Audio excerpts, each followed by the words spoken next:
Jackie, vous m'avez amené mon merlu, je vois avec deux jolis merlus qui ont l'air d'une grande fraîcheur. Ils viennent d'où ces merlus? Eh bien, ils viennent de la criée des Sables d'Olonne. Ils ont été achetés ce matin.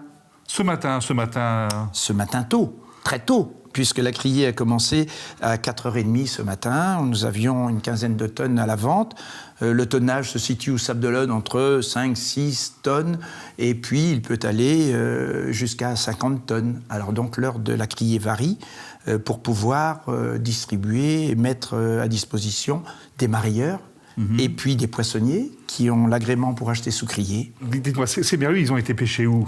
Alors, ce sont des bateaux qui ont seulement 24 heures, voire 36 heures de pêche. Donc, ce sont des bateaux de pêche, on appelle de pêche côtière, parce qu'ils ne vont pas pêcher ça très loin, ce qui permet de faire des rotations quasiment au quotidien, ou sous 48 heures encore une fois, et de ramener du poisson vraiment de la meilleure qualité. Alors, à quoi on reconnaît un merlu bien frais? Eh bien, écoutez, je pense que là, on a la chance de remarquer la couleur de la robe, l'œil.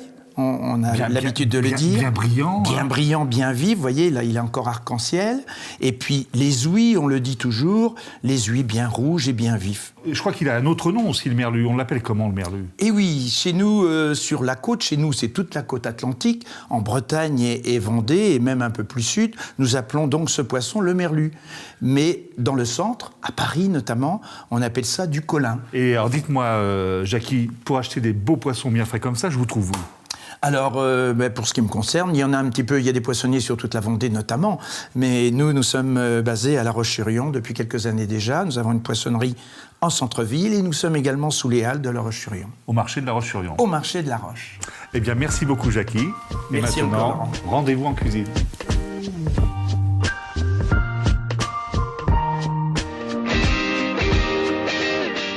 Pour le merlu en papillote à la choucroute de fenouil, il faut d'abord préparer la choucroute de fenouil. Donc pour ce faire, vous prenez des bulbes de fenouil bien blancs, bien serrés. Donc là, j'ai coupé un petit peu les tiges. J'aurais pu les mettre, mais aujourd'hui, j'ai choisi de le faire uniquement avec le bulbe. Vous voyez, je coupe comme ça, avec cet outil.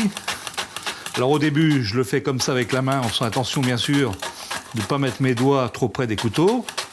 Et pour terminer, la plupart du temps, nous avons un outil qui sert à se fixer de façon à ne pas risquer de se couper. Vous voyez, comme ça, je risque absolument rien. Dès qu'il est émincé, tout de suite, un petit peu de sel, du jus de citron pour éviter qu'il noircisse, et en même temps, le jus de citron va cuire un petit peu le fenouil. Donc ça, c'est une préparation qu'il faut faire à peu près 2 heures à l'avance, mais vous pouvez aussi le réaliser la veille pour le lendemain. Donc environ un demi-citron pour un bulbe à 2 bulbes. Ça dépend de la grosseur du fenouil, bien sûr. Hein. Vous voyez, regardez. On fait attention, bien sûr, de ne pas mettre les pépins. Un petit peu d'huile d'olive. Une belle cuillère à soupe. Hein. Voilà. Et ensuite, on va venir bien mélanger délicatement donc le fenouil avec le jus de citron. Et donc là, le fenouil va rester bien blanc. Hein.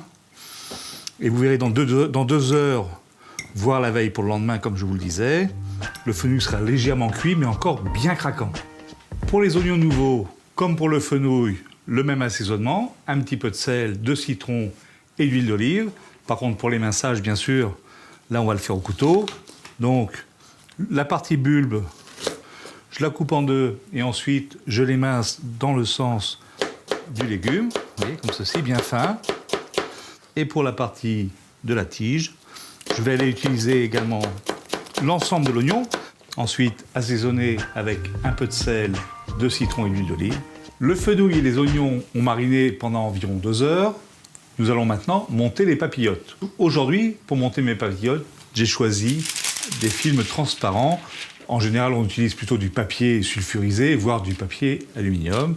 Je fais un beau lit avec ma choucroute de fenouil. Vous voyez, donc vous voyez, là, mon fenouil a cuit. On le sent un petit peu plus mollasson, vous voyez, il a perdu son côté crudité. Hein. Quelques quartiers de tomates, tout simplement.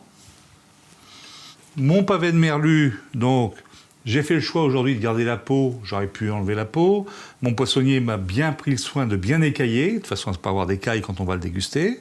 Bien sûr, on n'oublie pas une petite pointe de fleur de sel Et là, pour cette recette-là, je mets un petit peu de piment d'Espelette. Le piment d'Espelette apporte un côté fruité à l'ensemble. Mes oignons, donc, vous voyez, regardez comme ils sont confits, ils sont devenus tout mous. Regardez, voilà, donc juste sur le dessus. Ensuite, pour le plier, comme une aumônière, comme ceci. Et là, il existe également, avec ce genre de produit, des attaches toutes prêtes, bien sûr. Vous pouvez tout simplement faire cela avec un bout de ficelle. Les papillotes sont maintenant terminées. Reste à les passer au four à 160 degrés pendant 15 minutes et ce sera terminé.